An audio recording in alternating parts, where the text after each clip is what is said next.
Hadirin rahimakumullah,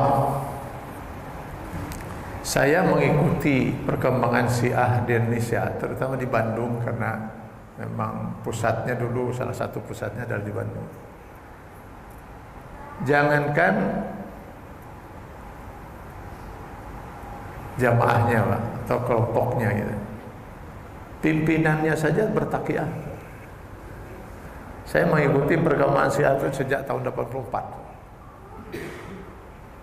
Hampir 25 tahun pimpinannya itu takiyah. Ditanya oleh seorang saudara, masyarakat sekarang menilai saudara itu Syiah, bagaimana pendapat saudara? Nah, kalau masyarakat menilai saya Syiah, saya tidak menolak. Artinya apa ini? Benar kan? Karena yang bersangkutan itu masih terdaftar sebagai pengurus Muhammadiyah Jawa Barat pada waktu itu tahun 84. Dipanggil oleh Muhammadiyah Jawa Barat. Almarhum Pak Kiai Iping Zainal Abidin. Ditanya, Anda Syiah atau bukan? Kalau Anda Syiah itu hak Anda. Cuman Anda akan kami coret dari pengurus Muhammadiyah. Maka dia menjawab, belum. Belum itu artinya akan, tapi ya belum. Nah, suatu ketika ada seorang ulama di Jawa Barat, juga sudah almarhum sekarang, Pak Kiai Ruslan Nurdin, mengumpulkan ulama se-Jawa Barat di Masjid Istiqomah di Bandung. Waktu itu yang menjadi topik bahasan kita adalah tentang SDSP. Si tokoh Syiah ini hadir. Lalu dia minta waktu 2 menit katanya untuk menyampaikan sesuatu. Silakan. Dia manfaatkan waktu 2 menit itu hanya untuk menyatakan saya bukan Syiah.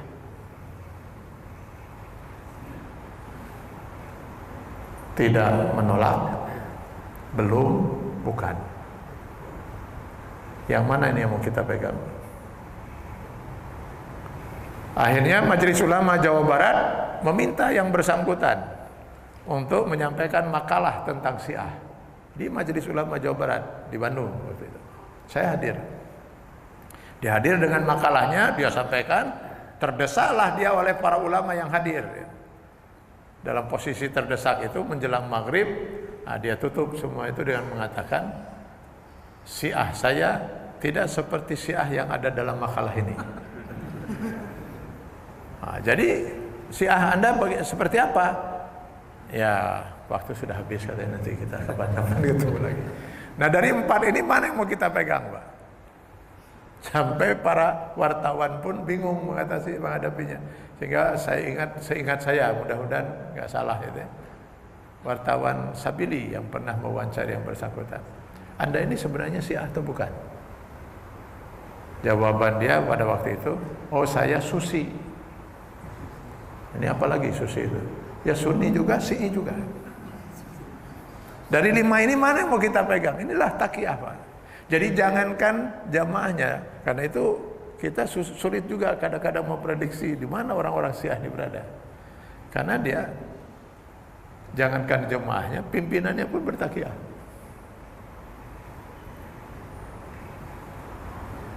Kalau aslinya itu mereka wudunya berbeda dengan kitab, azannya beda, Pak.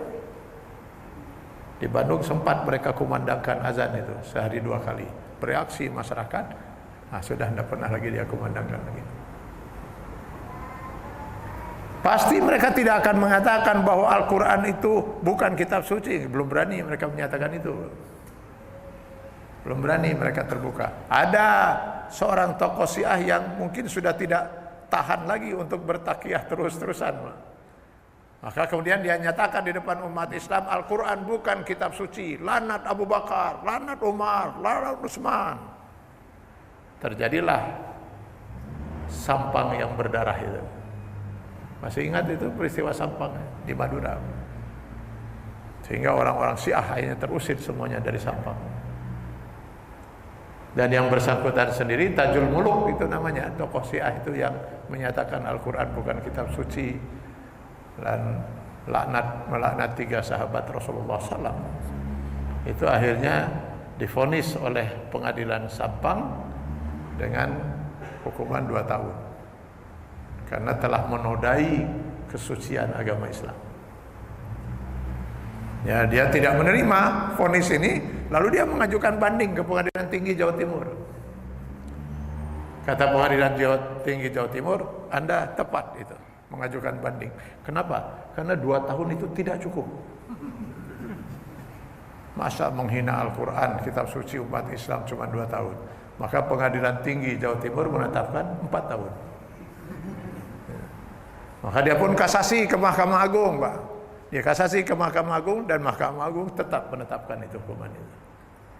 Sekarang dia sudah bebas, Pak. Peristiwa Sampang. Insya Allah saya punya rekaman, Pak. Punya rekaman. Seorang mantan Syiah yang pernah disiahkan selama 6 tahun oleh tokoh Syiah di Indonesia. Dia menyatakan bahwa selama 6 tahun saya diajarkan dan diyakinkan bahwa Al-Quran ini bukan kitab suci. Dan yang telah menghancurkan Al-Quran ini adalah Utsman bin Affan. Karena itu Utsman adalah manusia paling kafir di dunia ini. Itu pernyataan seorang. Insya Allah saya masih pegang rekaman itu. Dan yang bersangkutan, mantan Syiah ini siap kalau harus sampai kasus ini ke pengadilan. Ini berbahaya betul. Berbahaya betul. Kenapa? Karena yang mereka nyatakan ini adalah sesuatu yang termahal dalam hidup kita, akidah. Akidah itu kalau kita lihat di Ibrahim 24:25 adalah akar. Kalau diibaratkan dengan pohon itu akar pada satu pohon. Lam tara kaifa daraballahu masalan kalimatan thayyibatan kasajaratin thayyibatin asluha sabit. Akar dia, Pak. Kita mafhum betul. Kalau pohon itu akarnya sudah rusak, tamatlah cerita pohon itu. Hablum minallahnya itu batang pohon itu, hablum minannasnya buah dari pohon itu. Nggak ada buah, bahkan pohon pun tidak mungkin bisa bertahan kalau akarnya sudah rusak. Akidah itu kalau kita lihat dalam banyak hadis Rasulullah SAW, boleh kita tafsirkan tiket kita untuk masuk surga. Insya Allah kita semua yang hadir di masjid ini masing-masing sudah pegang tiket, Pak, untuk masuk surga. Alhamdulillah, amin ya keras. Mudah-mudahan jadi doa. Ini kalau sampai tiket sudah lepas dari tangan, nauzubillah min dzalik. Nah, kalau ajaran Syiah itu ajaran yang begitu luar biasa sangat sesatnya, kenapa banyak umat Islam yang terperdaya dan tertipu? Ini kan pertanyaannya. Karena mereka itu terperdaya karena mereka selalu mengagung-agungkan bahwa mereka adalah pecinta Ahlul Bait. Itu yang paling pertama, pintu jebakan mereka pertama untuk orang itu masuk. Dikira bahwa mereka betul pecinta Ahlul Bait. Boro-boro pecinta Ahlul Bait, bahkan Rasul pun mereka hina. Dan yang kedua karena takiyahnya itu. Dan yang ketiga, nah ini mungkin yang paling menarik, Pak, di antara semua pintu jebakan adalah halalnya berzina, yang mereka sebut dengan nikah mut'ah.